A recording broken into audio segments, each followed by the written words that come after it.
خوش آمدید۔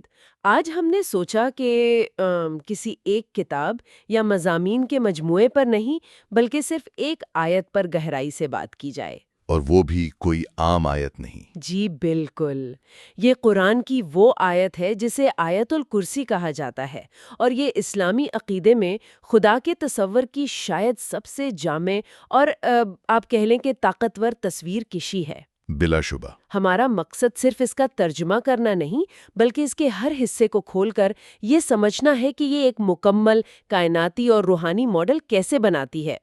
توحید سے لے کر انسانی علم کی حدود تک سب کچھ ان چند سطروں میں ہے۔ جی۔ تو چلیں اس کا تفصیلی جائزہ لیتے ہیں۔ آیت کا آغاز ہوتا ہے اللہ لا الہ الا هو الحی القیوم۔ اچھا، یہ تو بہت سیدھا سادہ اعلان لگتا ہے نا؟ جی، بنیاد تو یہی ہے، لا الہ الا ہوا۔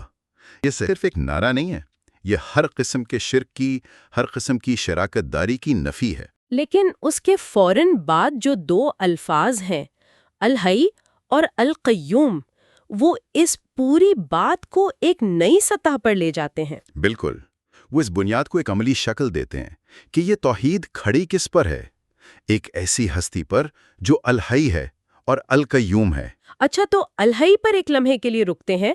میرا مطلب ہے زندہ تو ہم سب ہیں، جانور بھی ہیں، پودے بھی ہیں، تو اس لفظ میں ایسی کیا خاص بات ہے؟ بہت اچھا سوال ہے۔ دیکھیں، یہاں الحی کا مطلب صرف آپ کہہ لیں کہ بائیولوجیکلی الائیو ہونا نہیں ہے۔ اچھا، اس کا مطلب ہے زندگی کا سرچشمہ، ایک ایسی زندگی جو کامل ہے، جسے کبھی زوال نہیں، جو کسی کی محتاج نہیں۔ یعنی ہماری زندگی تو عارضی ہے، ادھار لی ہوئی ہے۔ جی، اور اس کا انحصار بیرونی عوامل پر ہے، ہوا، پانی، خوراک۔ لیکن اس کی زندگی خود اپنی ذات سے ہے۔ کائنات میں زندگی کی جو بھی شکل ہے وہ اسی سرچشمے سے پھوٹ رہی ہے۔ تو وہ صرف زندہ نہیں بلکہ زندگی دینے والا ہے۔ واہ، مطلب یہ کہ زندگی کوئی اتفاقی حادثہ نہیں بلکہ اس کا ایک منبع ہے۔ اچھا، اور القیوم، یہ لفظ سننے میں بہت بھاری اور جامع لگتا ہے۔ یہ واقعی ایک کائناتی تصور ہے۔ القیوم اس ذات کو کہتے ہیں جو خود تو کسی سہارا کے بغیر قائم ہے۔ لیکن کائنات کی ہر شے اسی کے سہارے قائم ہے۔ بالکل، سوچیں ذرا، کہکشاں اپنے مدار میں گھوم رہی ہیں، سیارے ایک خاص ترتیب سے چل رہے ہیں، ہمارے جسم کے اندر خلیے اپنا کام کر رہے ہیں۔ یہ سب کچھ اتفاقاً نہیں ہو رہا۔ تو یہ کائنات کے آپریٹنگ سسٹم کی طرح ہے جو پس پردہ ہر چیز کو مربوط اور فعال رکھے ہوئے ہے۔ آپ کی تشبیہ بہت دلچسپ ہے۔ جی، بالکل یہی تصور ہے۔ یہ کائنات ایک ایسی گھڑی کی طرح نہیں ہے جسے کسی نے بنا کر چھوڑ دیا ہو اور اب وہ خود چل رہی ہے۔ نہیں، بلکہ یہ ایک ایسا نظام ہے جسے ہر نینو سیکنڈ فعال طور پر چلایا جا رہا ہے۔ القیوم کا مطلب ہے کنٹینیوس سسٹیننس۔ اگر یہ قیوم والی صفت ایک لمحے کے لیے بھی ہٹ جائے تو کیا کائنات تاش کے پتوں کی طرح بکھر جائے گی؟ تصور یہی ہے کہ ہر چیز کا قیام اسی کی وجہ سے ہے۔ اچھا، اگر کوئی چیز ہر لمحے ہر چیز کو سنبھال رہی ہے تو ظاہر ہے اسے کبھی آرام یا وقفے کی ضرورت نہیں پڑے گی۔ بالکل۔ اور شاید یہی وجہ ہے کہ آیت کا اگلا حصہ فوراً اسی نقطے پر آتا ہے، لا تأخذہ سنۃ ولا نوم۔ بالکل درست، آپ نے دونوں حصوں کو بہترین طریقے سے جوڑا ہے۔ جو القیوم ہے، جو کائنات کا نگہبان ہے، وہ غفلت کا شکار ہو ہی نہیں سکتا۔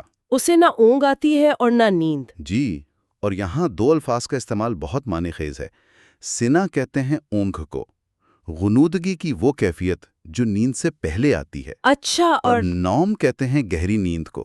آیت میں دونوں کی نفی کی گئی ہے، یعنی نہ غفلت کی ابتدا نہ اس کی انتہا۔ تو اس کا مطلب ہے کہ الہی نگرانی میں ایک لمحے کا بھی تعطل نہیں آتا۔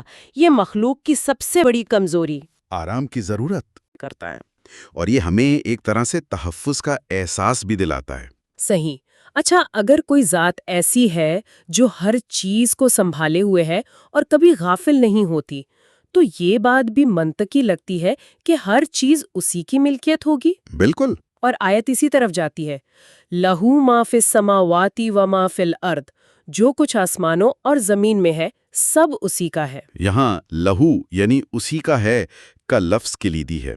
یہ ہماری دنیاوی ملکیت جیسا تصور نہیں ہے۔ ہماری ملکیت تو عارضی ہوتی ہے، قانونی کاغذات پر منحصر ہوتی ہے۔ اور ہم سے چھن بھی سکتی ہے۔ بالکل، یہاں جس ملکیت کا ذکر ہے وہ مطلق اور حقیقی ہے، یعنی ہر چیز کا وجود ہی اس کی وجہ سے ہے، لہٰذا ہر چیز اسی کی ہے۔ اور پھر وہ حصہ آتا ہے جو اس آیت کی پہچان ہے، جس سے اسے اس کا نام ملا، وَسِعَ كُرْسِيُّهُ السَّمَاوَاتِ وَالْأَرْضِ۔ اس کی کرسی نے آسمانوں اور زمین کو گھیر رکھا ہے۔ یہ کرسی کا لفظ بڑا دلچسپ ہے۔ کیا یہ کوئی حقیقی فرنیچر کا ٹکڑا ہے یا اس کا مطلب کچھ اور ہے؟ مفسرین نے اس پر بہت بحث کی ہے۔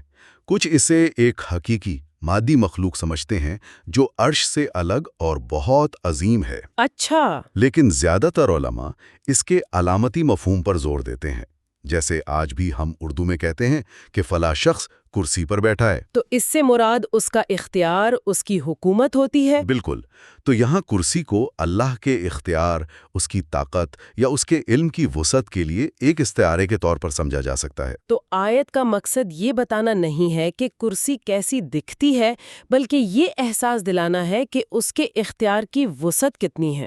یہ ایک ایسا پیمانہ ہے جو انسانی تصور کو چیلنج کرتا ہے نا؟ جی بالکل، یہ انسانی تخیل کو ایک جھٹکا دینے کے لیے ہے۔ ہم کائنات کی وسعت پر حیران ہوتے ہیں، لیکن یہ آیت بتاتی ہے کہ یہ پوری کائنات اس کی کرسی کے مقابلے میں ایک چھوٹی سی چیز ہے۔ اور اس احساس کو مزید گہرا کرنے کے لیے اگلا جملہ آتا ہے، وَلَا يَؤُودُهُ حِفْظُهُمَا، اور ان دونوں کی حفاظت اسے تھکاتی نہیں۔ جی، اتنی بڑی ناقابل تصور کائنات کو سنبھالنا، یہ سوچ کر ہی انسان کو تھکن ہونے لگتی ہے، لیکن آیت کہتی ہے کہ اس ذات کے لیے یہ کوئی بوجھ نہیں ہے۔ جی، لفظ یعودہ کا مطلب ہی ہے کسی کام کا بھاری ہونا، تھکا دینا یا کمر جھکا دینا۔ یہ آیت اسی تصور کی نفی کر رہی ہے۔ صحیح۔ انسان ایک چھوٹا سا پتھر اٹھا کر تھک جاتا ہے، لیکن وہ ذات جو اربوں کہکشاؤں پر مشتمل اس کائنات کو سنبھالے ہوئے ہے، اس کے لیے یہ سب کچھ انتہائی آسان ہے۔ یہ اس کی لامحدود طاقت کا بیان ہے۔ ٹھیک ہے، تو اب تک ہم نے خدا کی ذات، اس کی صفات اور اس کی کائناتی طاقت کی ایک تصویر دیکھی۔ اب آیت ایک نئے پہلو کی طرف مڑتی ہے جو اختیار اور علم سے متعلق ہے۔ جی، یہ ایک سوال سے شروع ہوتی ہے، من ذا الذی یشفع عندہ الا باذنہ، کون ہے وہ جو اس کے حضور اس کی اجازت کے بغیر سفارش کر سکے؟ یہ ایک سوال ہے جس میں جواب چھپا ہوا ہے نا؟ اسے استفہام انکاری کہتے ہیں، یعنی ایسا سوال جس کا مقصد کسی بات کی سختی سے نفی کرنا ہو۔ یہ جملہ مطلق العنان بادشاہت کا اعلان ہے۔ مطلب دنیا میں تو بادشاہوں کے سامنے وزیر سفارشیں کرتے ہیں اور ان کے فیصلوں پر اثر انداز ہوتے ہیں۔ بالکل، یہ آیت اس تصور کی جڑ کاٹ رہی ہے۔ کوئی ہستی، چاہے وہ کتنی ہی مقرب کیوں نہ ہو، خود سے اس کے فیصلے کو بدلنے کی طاقت نہیں رکھتی۔ تو شفاعت یا سفارش کا تصور ختم نہیں کیا جا رہا، بلکہ اسے مشروط کیا جا رہا ہے۔ جی، صرف اور صرف اس کی اجازت سے۔ اجازت بھی ایک اعزاز کے طور پر دی جائے گی، کسی کے حق کے طور پر نہیں۔ بالکل، اور یہ اجازت کس بنیاد پر دی جائے گی؟ علم کی بنیاد پر۔ کون سفارش کا اہل ہے، کس کی سفارش قبول کی جانی چاہیے، یہ صرف وہی جانتا ہے جس کا علم کامل ہو۔ اور یہیں سے گفتگو قدرتی طور پر علم کے موضوع کی طرف چلی جاتی ہے۔ جی، اور آیت کا اگلا حصہ اسی علم کی وضاحت کرتا ہے، یعلم ما بین ایدیہم وما خلفہم، وہ جانتا ہے جو کچھ ان کے سامنے ہے اور جو کچھ ان کے پیچھے ہے۔ یہ تو وقت کے پورے دائرے کو سمیٹ لینے والی بات ہے۔ جی، ما بین ایدیہم سے مراد وہ سب کچھ ہے جو مخلوق کے سامنے ہے، یعنی ان کا حال اور مستقبل۔ اچھا، اور وما خلفہم سے مراد ان کا ماضی ہے، یعنی اس کا علم زمان و مکان کی قید سے آزاد ہے۔ وہ تمام واقعات کو جو ہو چکے، جو ہو رہے ہیں اور جو ہوں گے ایک ساتھ جانتا ہے۔ اور پھر اس کے مقابلے میں مخلوق کے علم کی حیثیت بتائی گئی، وَلَا يُحِيطُونَ بِشَيْءٍ مِّنْ عِلْمِهِ إِلَّا بِمَا شَاءَ، جی، اور وہ اس کے علم میں سے کسی چیز کا احاطہ نہیں کر سکتے مگر جتنا وہ چاہے۔ یہ ایک بہت ہی عاجزی پیدا کرنے والا تصور ہے۔ یہ آیت کا شاید سب سے گہرا حصہ ہے۔ یہ علم کی دو سطحیں قائم کرتا ہے۔ ایک اس کا مطلق علم جو ایک لامحدود سمندر کی طرح ہے، اور دوسرا مخلوق کا علم جو اس سمندر کا وہ ایک قطرہ ہے جو اس نے خود عطا کرنے کا فیصلہ کیا۔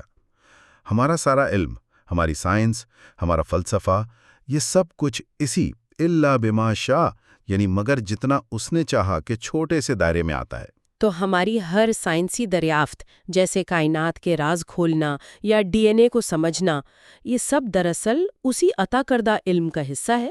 جیسے کسی نے ہمیں ایک بہت بڑی لائبریری کی صرف ایک کتاب کا ایک صفحہ پڑھنے کی اجازت دی ہو. بہترین مثال ہے. یہ انسان کو اس کے علمی حدود کا احساس دلاتا ہے اور فکری تکبر سے بچاتا ہے. صحیح. یہ علم کے حصول کی ترغیب بھی دیتا ہے، لیکن ساتھ ہی یہ بھی یاد دلاتا ہے کہ حتمی اور کامل علم صرف اسی کی ذات کے پاس ہے. تو توحید سے بات شروع ہوئی، پھر زندگی اور کائنات کے نظام پر آئے، پھر ملکیت اور اختیار کا ذکر ہوا، اور پھر علم کی بات ہوئی.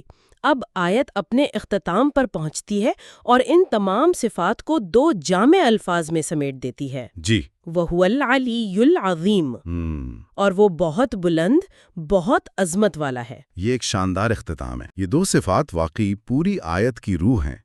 العلی کا مطلب ہے سب سے بلند. یہ بلندی صرف مرتبے کی نہیں بلکہ ہر لحاظ سے ہے. وہ ہر اس نقص، کمزوری اور حد سے بلند ہے جس کا تصور کیا جا سکتا ہے. وہ نیند، اونگ، تھکاوٹ سے بلند ہے. اس کا علم مخلوق کے علم سے بلند ہے. اس کا اختیار ہر اختیار سے بلند ہے. العلی پچھلی تمام باتوں پر مہر لگا دیتا ہے. اور العظیم، عظمت کا کیا مطلب ہے یہاں؟ العظیم کا مطلب ہے سب سے بڑا یا سب سے عظیم.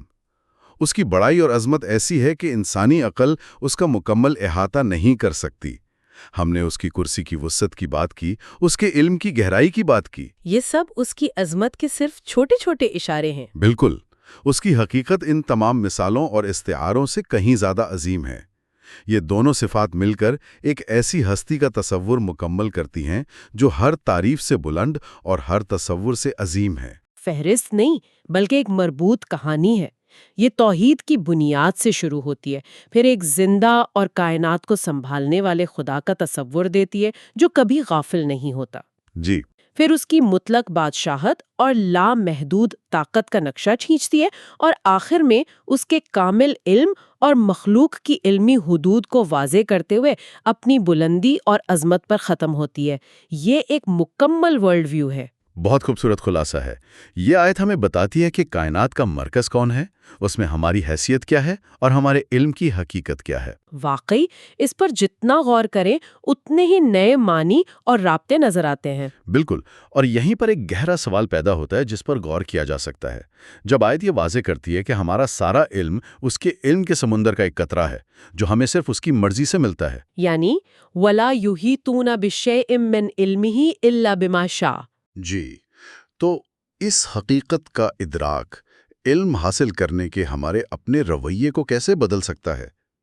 جب ہمیں یہ احساس ہو کہ ہر نئی سائنسی دریافت یا ہر نئی بصیرت دراصل غیب سے عطا کردہ علم کا ایک چھوٹا سا حصہ ہے، تو کیا یہ ہمارے اندر تکبر کی جگہ شکر گزاری اور مزید جاننے کی عاجزانہ خواہش پیدا نہیں کرے گا؟